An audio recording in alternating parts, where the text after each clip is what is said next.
Bom, estamos aqui no Bandeirantes Acontece Agora com o presidente da Associação Brasileira de Engenheiros Eletricistas Regional Goiás, o Peterson Caparrosa.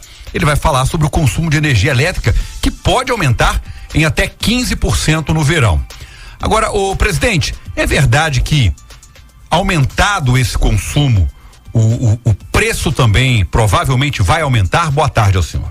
Saudações, Tiago, muito obrigado, um grande abraço aos ouvintes da Rádio Bandeirantes e fica aqui o agradecimento para a gente debater um assunto que é tão importante e caro para a população goiana e brasileira. Nós temos que entender o seguinte contexto, Tiago, antes de entrar diretamente na sua pergunta. De outubro de 2016 a outubro de 2022, ou seja, este ano, aí a tarifa de energia elétrica aqui no estado de Goiás subiu em média 53,84%. Se a gente pegar a tarifa residencial, ou seja, das nossas casas, dos nossos lares, ela subiu 57,73%. Então, se você pagava lá em 2016 R$100 na sua fatura, agora está pagando R$157,73. Se nós compararmos com o salário mínimo brasileiro no mesmo período, ele sofreu reajuste de 37,73%. Ou seja, nós temos um descolamento muito grande entre essas situações. E entrando diretamente na pergunta, o verão chegou. Temperaturas que variam entre 17 a 30 graus. Na madrugada de hoje nós estávamos em torno de 18, 19, 20 graus. Na manhã 21 graus, agora já deve estar próximo dos 30. Nós passamos a ter consumo maior de ar-condicionado, abrindo mais geladeiras e freezers, utilizando mais roupa, em contrapartida, tendo que lavar mais roupa, utilizar o ferro elétrico e coisas do gênero. 15% é a média. Se nós formos analisar isso do ponto de vista individual, nós podemos ter casos que o uso irracional, pouco inteligente e esbanjador da energia elétrica em uma unidade consumidora pode atingir patamares maiores. Meu Deus do céu, então isso está intimamente ligado também com o comportamento de cada pessoa, né? Indiscutivelmente. Eu escuto uma máxima aí no dia a dia, que existe os vilões dentro de uma casa, que é o chuveiro, o ferro elétrico, o ar-condicionado. Nós temos que acabar com esse tipo de informação que, na minha concepção, ela induz as pessoas a erro. Não existe vilão em eletrodoméstico. O vilão é o mau hábito. O vilão é o mau hábito que as pessoas têm, o ser humano tem, de não utilizar a energia elétrica de modo racional. E o que seria esse modo racional? É você fazer uso de modo que você não tenha perca de conforto e que consiga utilizar essa energia elétrica com qualidade. Vamos dar um exemplo claro, para a gente às vezes não ficar aqui tergiversando e dando muita volta. Vamos pegar o aparelho de ar-condicionado. O aparelho de ar-condicionado ele tem que fechar, semelhante aqui nessa sala, com a porta fechada, janelas fechadas, temperatura regulada, até ele atingir o equilíbrio e parar de funcionar. Por quê? O ar frio preservado mais tempo no ambiente fechado aciona menos vezes o motor do ar-condicionado, em contrapartida, consome menos energia. Um segundo ponto importante, geladeiras e freezers. Muitas vezes as pessoas, a gente observa que eles fazem como se fosse um mercado aberto. Abre e pega uma garrafa de água. Abre e pega uma sacola de frutas. Abre e pega um outro alimento qualquer. Quando a gente vai fazer uma compra no supermercado, você, eu, os operadores que estão aqui nos auxiliando, a gente prepara uma lista para chegar e fazer a compra de uma vez, não ter que ficar fazendo picado. No freezer é a mesma coisa. Você tem que abrir no período de verão o mínimo possível para evitar o acionamento do motor, porque acionando você tem consumo desnecessário de energia elétrica. Meu Deus. Ó, eu queria que a gente falasse, porque muita gente acha que a empresa que gere a energia no estado, que distribui, que gera e distribui energia no estado, ela aumenta quando dá vontade o preço. Mas esse valor, e aí eu não estou falando do consumo direto aqui do consumidor, mas estou falando do valor mesmo, ele é regulado pela União, né, o presidente? Não é pela empresa que gere no estado, não, né? Só um reparo na sua colocação inicial. A empresa local, ela só distribui energia. Nós temos 3 etapas, que é geração, transmissão e distribuição. Sim. As gerações feitas à distância, transportadas em grandes blocos, chega aqui, ela pega, transforma e distribui para o consumidor individual. Eu chamo varejo. Tá? Esses reajustes ou revisões, eles acontecem em intervalos periódicos de tempo. E isso é determinado pela Agência Nacional de Energia Elétrica, ANEEL. Ou seja, a distribuidora ela não tem esse poder, né? Exatamente. Só que há um detalhe, que a gente precisa ter um cuidado muito interessante nessa colocação que você fez. E pertinente, diga-se de passagem.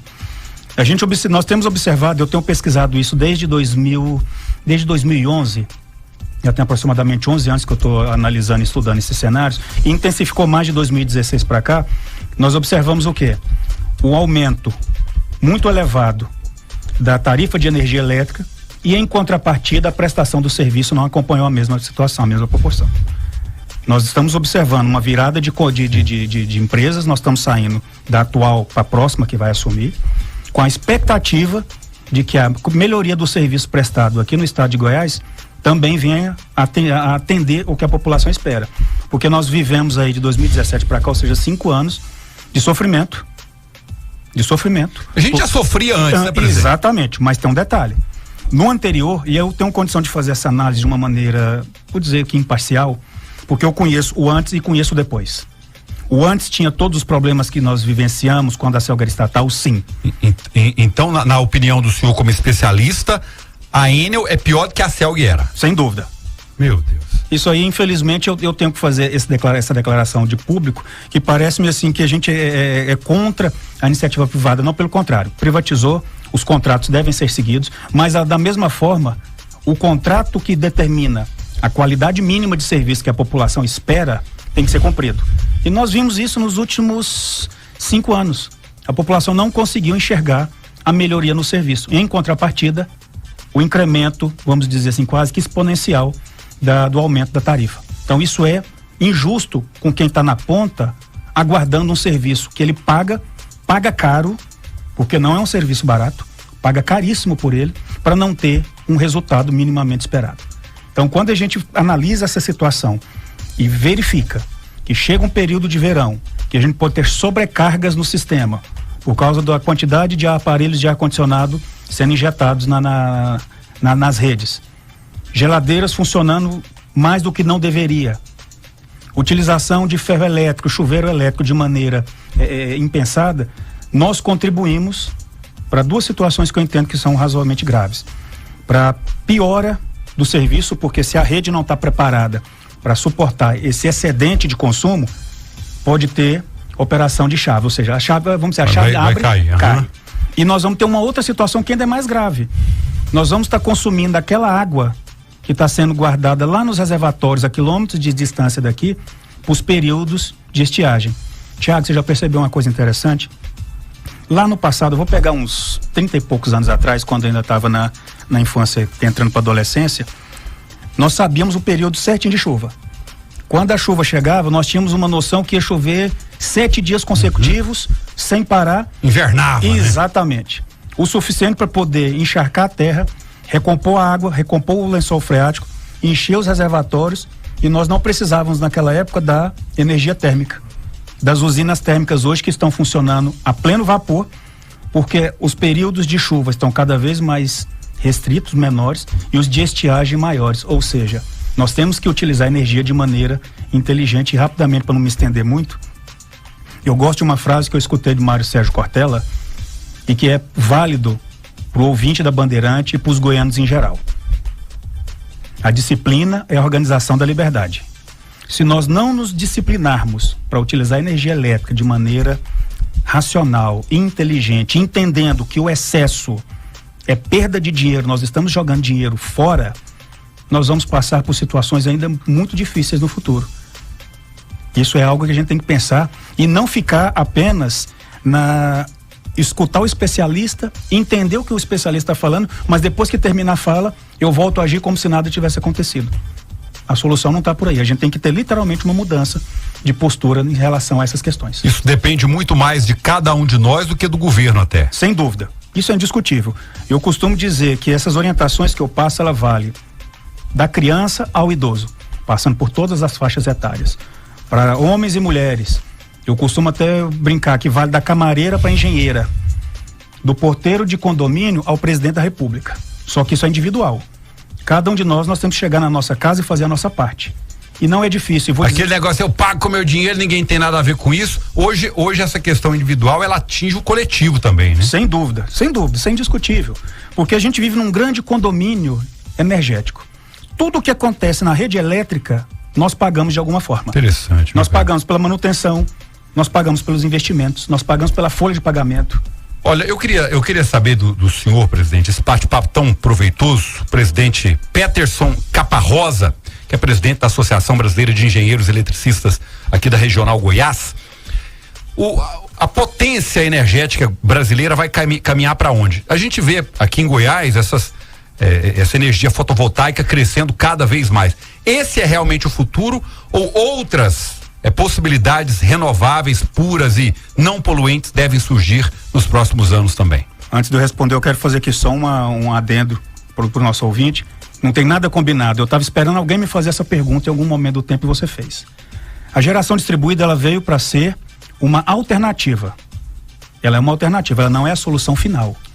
Não adianta nada você, eu e qualquer outra pessoa da população montar nos nossos telhados uma geração solar com a expectativa que nós vamos pagar menos energia se a gente não melhorar o uso racional daquilo que a gente já tem. Porque a gente trabalha num regime de compensação. A energia que eu consumo da rede da distribuidora, eu injeto na mesma quantidade ou em quantidade maior ou um pouco maior para poder compensar. Só que se eu entender que essa geração me dá o direito de elevar o meu consumo porque eu vou reduzir a minha fatura de energia em algum momento, a gente está criando um prejuízo para o sistema como um todo. Não está trazendo uma solução, está sendo um paliativo. No momento em que a pessoa propõe-se a ter uma geração na sua própria casa, ou próximo dela, ela tem que mudar literalmente a sua forma de consumir energia elétrica. Literalmente ela tem que ter esse cuidado. Porque o que acontece em geral? Eu montei a minha geração aqui no meu telhado, eu compro aparelho de ar-condicionado que eu não tinha, ou eu coloco mais um aparelho que não estava previsto na minha instalação anterior, eu compro mais uma televisão. Antes, se um televisor atendia a casa toda, eu compro um segundo para ter no quarto. Eu passo a deixar as lâmpadas acesas de maneira desnecessária. Eu passo a abrir a geladeira com maior frequência. O banho que deveria ser mais curto, ele pode passar a ser Não é um sinal verde para imprudência, então, né? Bingo. Eu gosto de usar essa expressão, bingo. Você chegou no ponto. É literalmente você diminuir o esforço que a rede está tendo em te atender. Mas isso não quer dizer que você tem que aumentar o esforço dela com seus usos irracionais e sem medida. Isso aí é algo que a gente tem que começar de hoje. E vou dar um caso concreto. Que às vezes a gente fala, o especialista veio, deu uma entrevista, respondeu, mas ele não apresentou um caso concreto. Eu vou falar na minha própria casa. O melhor exemplo para a gente dar para o mundo é aquele que a gente começa dentro do nosso próprio lar. Num dado momento eu conversei com meus pais e propus a seguinte situação: vamos reduzir o consumo de energia elétrica aqui de casa em 10%, sem perda de qualidade. Nós vamos continuar tomando banho, vamos continuar quentinho, tranquilamente, minha mãe escutando as músicas dela no rádio, meu pai assistindo televisão, eu utilizando computador, modem de internet. No uso racional, Tiago, em menos de 2 meses, nós alcançamos 18%. 18%. No terceiro mês, nós alcançamos 21% de redução de consumo de energia elétrica. Isso faz uma diferença enorme até no orçamento, né? E vou dar números concretos. Você que está me ouvindo aí do outro lado aqui na Rede Bandeirantes, na Rádio Bandeirantes. Se você fizer isso, reduzir em 10%, vamos imaginar um consumo de 200 kWh mês. Se eu reduzir 10%, eu vou passar a consumir por mês 180. No final de 12 meses, nós teremos economizado algo em torno de R$204. Com R$204, quem está me ouvindo agora teria comprado uma boneca Barbie para dar de presente de Natal, ou um carrinho, ou um pacote de 10 carrinhos Hot Wheels para presentear alguma criança na mesma situação. Isso é dado concreto. Isso aqui não é informação teórica. Isso é feito, isso foi na prática. Bom, nosso tempo já está estourado. Surpreendente, entrevista muito necessária. Conversamos aqui no Bandeirantes Acontece com o engenheiro eletricista e presidente da Associação Brasileira de Engenheiros Eletricistas Regional Goiás, o Peterson Caparrosa. Presidente, muito agradecido pela sua participação, parabéns pelo trabalho e que a gente tenha outras oportunidades como essa. Muito obrigado. Tiago, eu que agradeço e já me coloco à disposição para a gente debater esses assuntos em outros momentos. Ele não pode ser trazido só quando há esse clamor popular de aumento. Tem que ser constante para a gente poder educar a população, igual nós fizemos com o cinto de segurança. Para gerar comportamento, tem que ter uma resiliência, uma insistência a mais, sem dúvida. Meus agradecimentos. Muito obrigado também, parabéns pelo trabalho. Muito bacana.